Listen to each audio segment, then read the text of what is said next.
lo puedo decir, soy independiente precisamente por eso que usted está diciendo.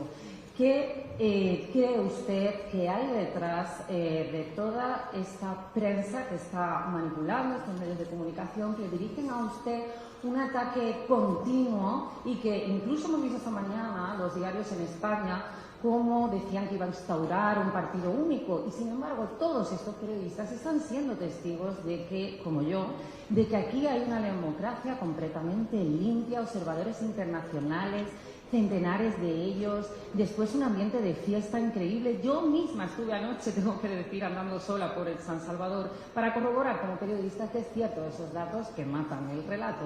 Y quería preguntarle, ¿qué cree usted, Nayib Bukele, que hay detrás de todo esto? ¿Por qué no se fijan en esos datos? ¿Por qué el periodismo ha muerto?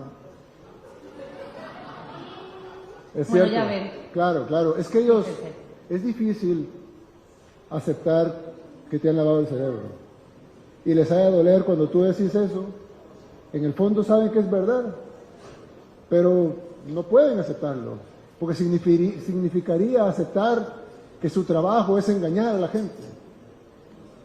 Hay una razón que veo yo nada más. El Salvador no es un país grande, no es un país rico, no es un país con grandes recursos naturales. Tenemos un país hermoso, playas, pero no tenemos petróleo, no tenemos grandes minas de oro o de diamantes.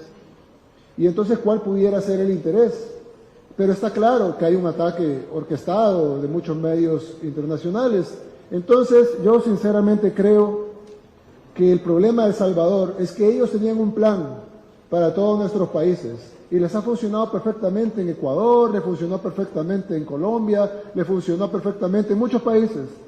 Y todos los países fueron cayendo. Mira la realidad de Chile. Chile para nosotros era el país de ensueño en Latinoamérica, era el país más desarrollado de toda Latinoamérica, el país que estaba a un paso del primer mundo. Y mira cómo va ahora, un país tan pulcro, precioso como Chile, cómo está cayendo. Y cuando vemos eso, el plan estaba funcionando perfecto. Meter estas ideologías totalmente sin sentido común, estas soluciones como, hay criminales, ya sé, quitemos las leyes contra los criminales, hay mucho crimen, quitemos los fondos a la policía, hay mucha droga, repartamos droga a los jóvenes. Es decir, pareciera como que todo lo que se tiene que hacer se decide hacer al revés. Pero claro, tontos no son. Entonces ellos saben escribir motivaciones y argumentaciones por los cuales esas políticas que no tienen sentido común son buenas. Y se las lograron meter a la ONU, a la OEA, a las ONG, financian ONG, medios de comunicación, y empezó a funcionar y la gente empezó a aplaudir porque ni modo. O a aguantar, o a reclamar como tú y ser despedida por reclamar.